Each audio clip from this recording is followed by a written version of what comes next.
কোনো কাজ কি তুমি ঠিক মতো করতে পারো না? তোমার সমস্যাটা কোথায়? সরি বেবি, নেক্সট টাইম আর এরকম ভুল হবে না। আমি বুঝি না, তোমারে কিছু বললেই তুমি সরি বলে আমার ঝগড়া করার মুডটা নষ্ট করে দাও। কারণটা কি বলো তো? তাইলে শোনো, এক জঙ্গলে এক হাতি আর এক গাধার সাথে তুমুল ঝগড়া হচ্ছিল। ঝগড়ার কারণ হয়েছে গাধা বলতিছে আকাশের রং লাল আর হাতি বলতিছে আকাশের রং নীল। অনেকক্ষণ ঝগড়া হওয়ার পর দুজন মিলে সিদ্ধান্ত নিল বাঘের কাছে নালিশ দিবে। বাঘের কাছে তারা দুজন গেল, বাঘ সবকিছু শুনলো, শুনে বাঘ হাতিকে সাজা দিল। তখন হাতি বলল, আমি তো সত্য কথা বলছি আকাশের রং নীল, তাহলে আমাকে সাজা কেন দিলেন? তখন বাঘ বলতিছে, তুই জানিস ও গাধা, তাইলে তুই ওর সাথে তর্ক কেন করতে গেলি? তার মানে কি বলতে চাও আমি গাধা? দেখো, চোখ রাঙায় কথা বলবা না, তাহলে কিন্তু তার ফল ভালো হবে না। কি করবা, তালাক দিবা? তাও সাথে সম্পত্তি অর্ধেক নিয়ে যাব। সেই সুযোগ তুমি কোনোদিনও পাবা না। সম্পত্তি করছি বাপমার নামে, লোন করাইছি তোর নামে। Bye bye.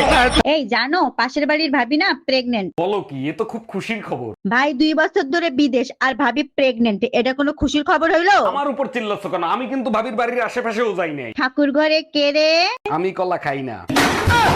এই এক গ্লাস পানি দিবা? তা আইসা কুলাঙ্গারের সংসার করি আমি, এক গ্লাস পানি পর্যন্ত ঢাইলে খাইতে পারে না। বুইরা মাতারি গো মতো দিন রাত 24 ঘন্টা খ্যাট খ্যাট খ্যাট খ্যাট করো কেন? কি বললা? আমি বুড়ি? আমি বুড়ি হইলে তুই বুইরা খাটাস। প্রতিটা দিন একটা না একটা ঝামেলা লাগেই থাকে। তুমি প্রতিদিন রাশিফল দেখে বাসা থেকে বের হবা। আরে বোকা, রাশিফল তো দেখবো অবিবাহিত ছেলেরা। আচ্ছা, তা বিবাহিত ছেলেরা কি দেখে? বিবাহিত ছেলেরা বোর মুখ দেখলেই বলে দিতে পারে আজকে দিন কিরকম যাবে। বাস ডলা দেই কি সাদে? এই একটা জিনিস খেয়াল করছো, পাশের বাড়ির ভাই আর ভাবি এখন আর ঝগড়া করে না। ভাবির বেডরুমের জানলা ঠিক করার পরের থেকেই ঝগড়াঝাটি বন্ধ হয়ে গেছে। বুঝলাম না, জানলার সাথে ঝগড়ার কি সম্পর্ক? আরে বোকা, ভাবির জানলা বাইরের থেকে খোলা যেত। এই তুমি কি করে জানলে বাইরে থেকে খোলা যেত? এই ক্ষীরটা একটু টেস্ট করে দেখো তো নষ্ট হয়েছে কিনা। না, ঠিকই তো আছে, নষ্ট হয় নাই তো। বুঝলাম না, টমি কেন খাইলো না? তুমি কেন খাইলো না তা আমি কি জানি। ভাইজান, শুনলাম আপনার বউ নাকি ড্রাইভারের সাথে পলাই গেছে। আর ভাবি বললেন না, চরম বিপদে পড়ে গেছে। এখন বলেন তো কি করি? আরে ভাইজান, পলাই গেছে ভালো হয়েছে, এখন আরেকটা বিয়ে করবেন। বিয়ে তো আরেকটা করতে পারি, কিন্তু আমি তো ঘর জামাইছিলাম, আমারে কি এখানে থাকতে দিবে? ভাবি, আপনি প্রেম করবেন না ভালো কথা, তাই বলে বোর কাছে নালিশ করবেন? আমি শুধু বলছি ভাইকে একটু বেশি আদর সোহাগ করবেন। আপনার কথা শুনে বেলুন দিয়ে পিঠে বাংলাদেশের ম্যাপ ছাপাই দিছে। আপনার কপাল ভালো, আমার কাছে স্টিলের বেলুন নিতে আসছিল, আমি দেই নাই।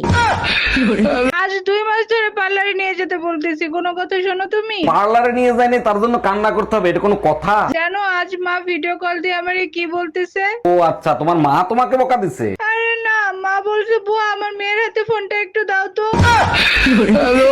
কারণ ভাই, আপনি তো ভাবিকে অনেক ভয় পান, ভাবির উপর মেজাজ খারাপ হইলে তখন আপনি কি করেন? বউয়ের উপর মেজাজ খারাপ হইলে কখনো কিছু বলি না, শুধু 4-5 কেজি চিংড়ি মাছ এনে কুটতে দেই। এই জানো, আজকে না আমাদের বিয়ের 5 বছর পূরণ হয়েছে। হ্যাঁ, এই উপলক্ষে আমরা কি কোথাও ঘুরতে যাচ্ছি নাকি? আরে না, বলছিলাম এই সরকারি কি থাকবে না নতুন করে ইলেকশন হবে? আমার নাম টুম্পা সরকার, সরকারি দলও আমি, বিরোধী দলও আমি। এবার বলো, ইলেকশন করবা?